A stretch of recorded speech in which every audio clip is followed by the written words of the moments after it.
Hello and welcome back to my channel, Thrifty Day. My name is Leah. I'm the creator behind Thrifty Day. Today's episode is going to be a flip through of my 2025 December daily, and I'm also going to be telling you how I use my December daily and what my process is. So let's get into it. Hello friends. Okay, well let's get into the flip through of my December daily. I will begin working in this December daily on December 1st. Maybe a little bit before. Sometimes when I get my tree set up, I do some sort of like introductory page and some introductory layouts. I'm very willy-nilly about it. There's no rules. I sort of play it by ear, year by year. There's just a few guidelines that I have for myself.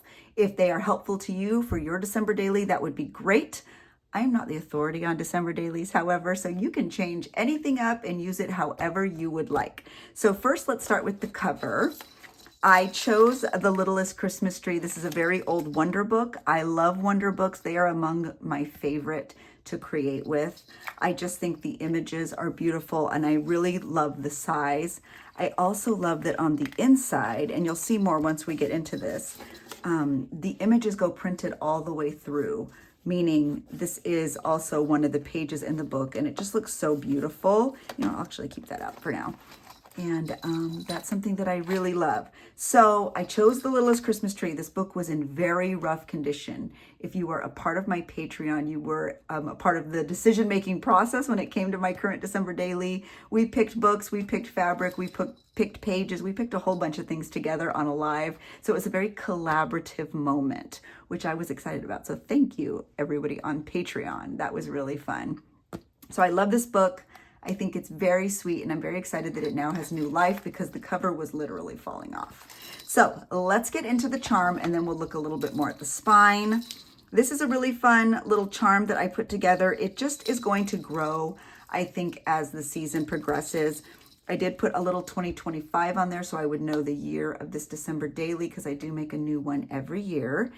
And if you are somebody who has an Etsy order currently, this was actually one of my freebies. I actually gave these out with little clips, so that was really fun. And a little Spode playing card. My good friend Rena sent me the little Bestie Bear. She has the little tan colored one, and I have the little white one, which is adorable. She also sent me the sled. Oh my gosh, best friends just send each other trinkets, I guess. We have Mrs. Claus. Oh my gosh, the little felt keeps coming out. We have Mrs. Claus, and we have Santa in a rocking chair that he probably stole from Mrs. Claus. You know the lore. And then this beautiful little vintage angel was sent to me by Jenny in some happy mail last year. So I hung on to it for this year. So that is my charm. It's on a little ornament holder. It's just a really fun, sweet little charm. And I hope to keep adding to it throughout the holiday season. So let's get into the spine. I do have a tutorial for the rounded spine here on YouTube. I will link it in the description box down below if you wanted to make a journal like this for yourself. I also do have the tutorial for the patchwork spine. You can find that here on YouTube as well, and I will do my best to link that in the description box as well. I added a bunch of different fabric, but actually I received little fabric scraps, this little Santa and this little bear, after I had already completed the journal, and I added them after. And I think it looks adorable. And as you can hear, that is a very sturdy little spine, so I can add a lot of goodies into this journal. I'm very excited. And then this is just some candy cane sort of yarn. So I did put this clear pocket on the inside cover because if you are, again, on my Patreon, we have a huge epic holiday card exchange for Thrifty Day 2025. There are 200 participants and it is so exciting. It's been so fun to watch the mail roll in on my end. It's been so fun to send. It's been so fun to see everyone's lives and TikToks and YouTubes and Instagram posts. It's just been a wonderful time. We also have a private chat to share and to see. This was a card that I received from Sarah Walker, and the inside had the most beautiful message. It literally made me tear up when I opened it on my live. So I just wanted to keep it and put it in my December daily because I think it's very representative of 2025. So, okay, let's get into the flip through. I love these little sort of mini puffball situation that I have that comes all the way from the front to the back. There are most of the original book pages in here. Sometimes I do that, sometimes I don't. It's just how I feel about it. But look at how sweet that is. Are you kidding me? I can't with how precious that is. A lot of the papers and pages that I use in my December daily are sent to me originally in Happy Mail. So many of these pages were actually sent to me last year. I hung on to them and now I've sewn them into my December daily. So let's get into what a December daily is while I do a quick little flip through here for you. I love wrapping paper in my December dailies, just FYI. A December daily is, ooh, look at that, my little candy cane. I just use washi tape to put things in, by the way. A December daily is a journal that you work in every day in the month of December. You can start on December 1st and end on December 31st, or you can do it the way I do it. I sometimes will start a little bit before and put some of my holiday decor in my December daily. Then on December 1st, I start journaling. Look at that Christmas Carol page, you guys. I've been waiting forever to put that in. Then on December 1st, I do begin my daily journaling. And you may be thinking, whoa, whoa, whoa, you journal every day in what is probably the busiest month of the year? Yes, I do. I do it every year. I absolutely love it. I feel like it's something I prioritize because I truly love having a, living, sort of breathing bit of my creativity that can carry over from year to year. Christmas was very important in my family growing up. My mother loved Christmas. I lost my mother 25 years ago, and I would honestly do anything to have some sort of time capsule like this of her thoughts, her memories, her words, her writing, her creativity.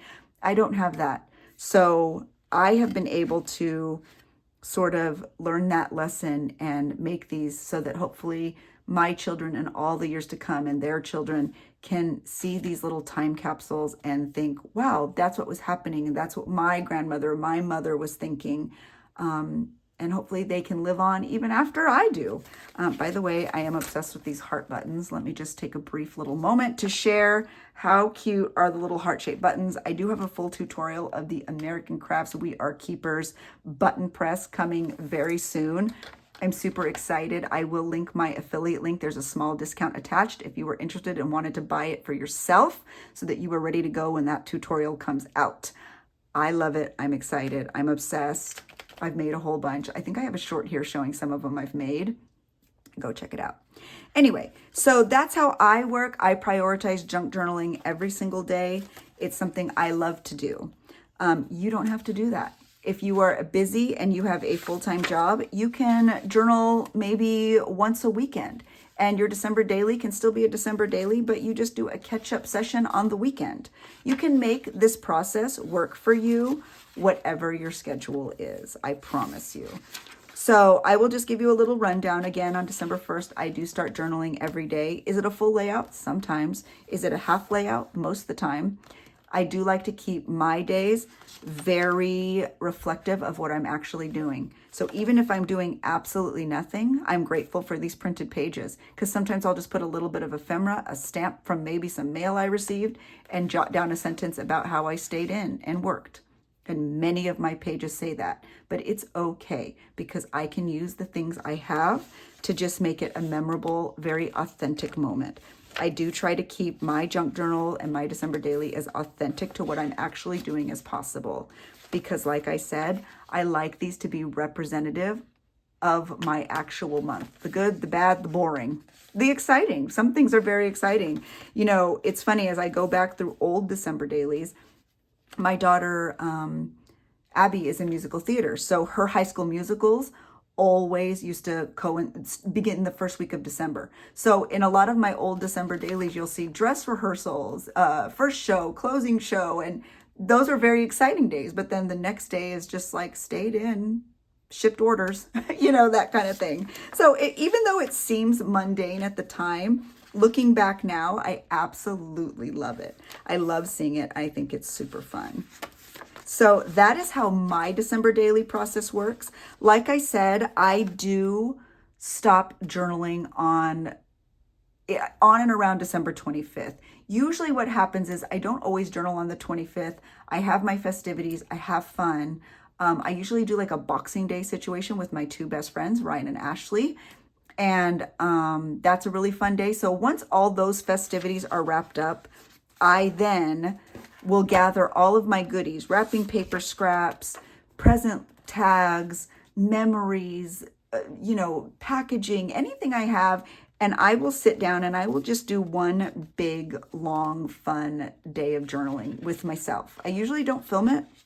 Sometimes I do, sometimes I don't, but it's really just for me, and I will add things into my December daily. Sometimes it's 2 or 3 layouts, sometimes it's more. And quite honestly, when I'm done journaling, even if all the pages aren't filled, I will go through and I'll grab Christmas cards, or I'll just grab odds and ends, toss anything in that I want to like really be remembered for that year, and then I close it and I'm done. I always do a flip through, so you can catch those December daily flip throughs here on YouTube as well. How cute is this paper? And that's really how my process works. I think the most important thing for me is to not overthink it and to really enjoy the process. And I think having that mindset has allowed me to really be very invested in my Christmas journaling for over almost 25 years now. I did start this sort of process. I didn't call it a December daily. I just called it a Christmas memory book. I have one that dates back all the way to 2002, I believe. Maybe 2001. Actually, it's 2001. And I used to just work in it every year. So I kept that same one for about 10 years. And then I started making one for every year. So by really finding a way to prioritize Christmas journaling and holiday journaling, I think that's why the process for me really works.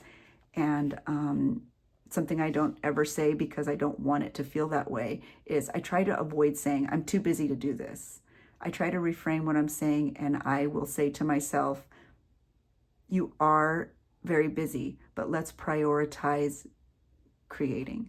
Let's prioritize memories, because remember, the end goal is to pass this down so that your children will have a piece of you, your heart, your soul, and a good memory for them. So I hope you enjoyed this flip through. If you have any questions, please let me know. I'd be happy to answer them.